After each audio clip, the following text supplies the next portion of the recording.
So I've had a couple of people ask me how I go about recording music or writing and recording music. So I thought I'd just do a quick video showing my process, starting from how I interface with the computer itself physically, my DAW template, and just give you a basic overview of the process and a little bit of reasoning behind why I do it the way I do. Cool, hope you enjoy. Okay, so as a starting point, we'll just look at how I run my guitars into the computer for recording. To record, I use the Focusrite Scarlett 2i2. It has two inputs and hooks up to my computer with USB. On the PC side, I'm using the standard Focusrite USB ASIO drivers. So with this, I usually tend to keep one side for a guitar as much as possible, just so that I can have the gain set up to match my hardware. And then on the right hand side, I like to use 4 mics. Depending on the project I'm working on, this might change, but I like to keep the settings as static as possible. The next step, or next thing we're going to look at, is the DAW or digital audio workstation component of the whole process. So when opening Studio One, this is the screen you're presented with, the start screen. So here you see my recent files, songs that I've been working on, and we've got option to create a new song project or opening an existing document. So what I do when I want to start writing is I'd click create a new song. Here we've got my various user templates. So I've set up a template for tracking a full band with live drums. I've set up a mix template for just the general mixing. A songwriting mix template, so this is for songs that I've written myself using my own equipment, my own settings like drum instrument, etc. I've got a pretty good starting point here, so I don't have to start from scratch with mixes. And then I've also got a songwriting template. So with the songwriting template, I've got various tracks in for guitar and bass, with my panning in place, any plugins also in place. In addition to that, I've also got GGD, Modern and Massive in Contact, all set up and rooted and ready to go. I like to have these templates set up because I find as soon as I need to spend even 5 minutes setting things up and getting things ready to record, I've already lost any inspiration, I've already gotten over it, I'm just not feeling it. So with having a template like this set up, I can be inside a session, guitar plugged in and ready to go within 2 minutes. For this, what we'd want to do is set up a song title. So here I would perhaps just be happy with using the date for today, which it defaults to. Then you set your sample rate at whatever you want it to be to record at, usually 44 or 48. Resolution you'd want at 24-bit. Song length, this doesn't matter too much because we can adjust it later, so I'll just leave it at the default. Tempo, my template defaults at 140 BPM, but you can set it to whatever you want, can always be adjusted later. When starting a song off from scratch, you don't always know what tempo you're going to be writing riffs at, so obviously you would adjust that as needed. And once you've entered all of this, click OK, and it'll start loading into the session. Okay, so when I open my template, this is what I'm presented with. So I've got my drum track, I've got a bass track, I've got a number of guitar tracks, and then just for this I've got my talkie track. So for my drums, I've added a virtual instrument with Contact and done various routing, so I can manipulate each channel individually, so between the kick, the various snare tracks, tom tracks. And just to show you the virtual instrument, so with Contact, Here I'm using Get Good Drums, Modern and Massive. I really enjoy this plugin, it sounds great. For this purpose, I've just got the stock kit set up and ready to go with the various routing put in place. So I've got various mono and stereo tracks. And we'll send each drum part to their relevant track. So we've got a kick sum, we've got our kick sub, and then we've got overheads and room tracks. And this routing is in place for all of the drum parts. Just to show you full kit, we can just hide the outputs for now.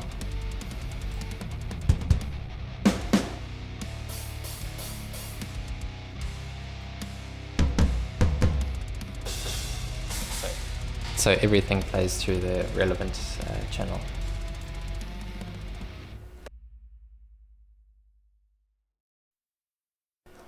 Then on the guitar side, what we've done is we've got some clean tracks for left and right, rhythm distortion for left and right, lead distortion left and right, and a solo track.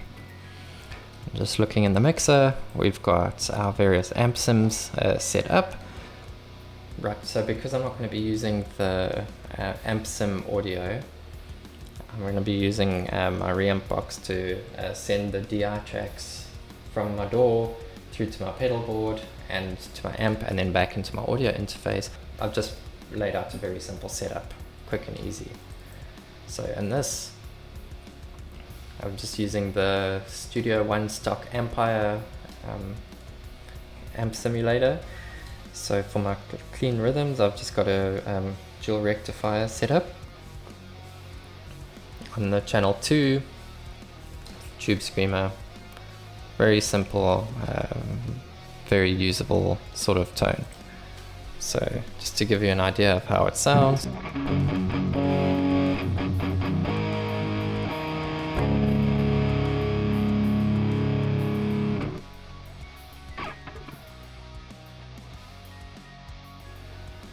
So if I was going to be using the amp sim in my final audio tracks, I probably would be using something by a Neural DSP or one of those guys. In addition to the amp sims, I've also just pre-set up the panning. So we've got our left and right, hard panned, so 100% both ways for all of the tracks, except for the solo, which I'd want down the center. So from here, let's look at just a brief overview of the recording process.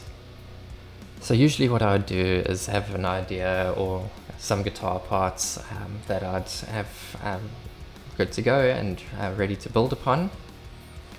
So I'm just going to do like a quick, simple idea for you guys. So I've got my tempo set up.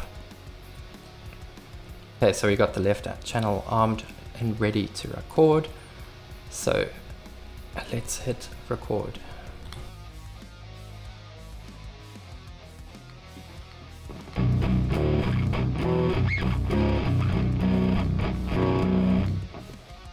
Just something quick and simple. Okay, so now that we've got our left channel recorded, we're going to disarm that, arm the right channel to record. And now note that here we want to play the part again and record it again, because if you were to copy paste, it would just end up with a very mono sounding guitar part, where what we're going for is a nice big wide stereo image. So now let's hit record on the right channel.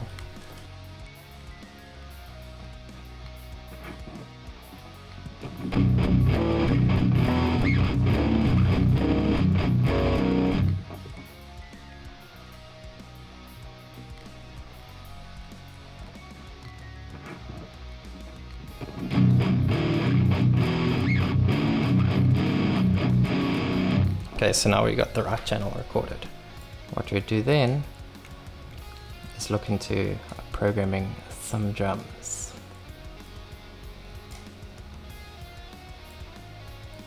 Just quickly crop these parts. So just for ease of recording, leave 2 bars open, so when you hit record at the beginning of the song, you've got time to gear up and get going. Okay, so I'm not going to go into too much detail about programming drums because that'll take a bit of time, but pretty much I would just click on the piano roll to add tracks.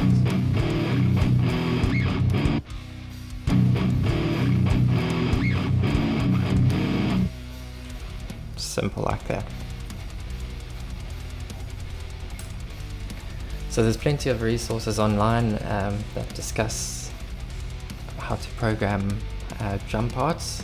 So in this video, just for the sake of brevity, I'm not going to go into detail there, but again, that's something I can look at in a later video. Just perhaps for illustrative purposes, we can remove this and maybe look at the modern and massive stock grooves and pulling them into the session. So in the groove player you can scroll through various patterns, find the one you want.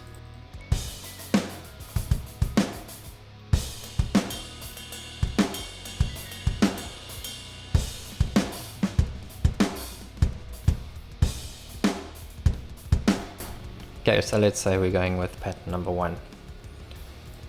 So then we'd drag it into our session. Okay, so here you can look at the piano roll where we've got various drum parts programmed in. So we've got a kick, we've got a snare, and we've got our various cymbals. And you see the velocity that you program each part at is quite important as well. It just adds to a little bit of realism. Okay, so once I'm done with the song, or I'm happy with it, or it's in a state that I'm happy with, then I'll go ahead and duplicate all the guitar DI tracks. I'd go and remove all of the amp sim plugins, and then I'd reamp them through my pedal board and my Marshall amp. Then when that's done, I would just go ahead, export the stems. So first of all, I'd go ahead and export all of the channels for the drums, because as you see on tracks, we've only got this bass track. So I'd export the drum channels as WAV files matching the sample rate, and then once that's done, I'd go and export all of the guitar tracks, just the ones that I've reamped. When those have been exported, then I'm able to bring them into my mix template and do a mix.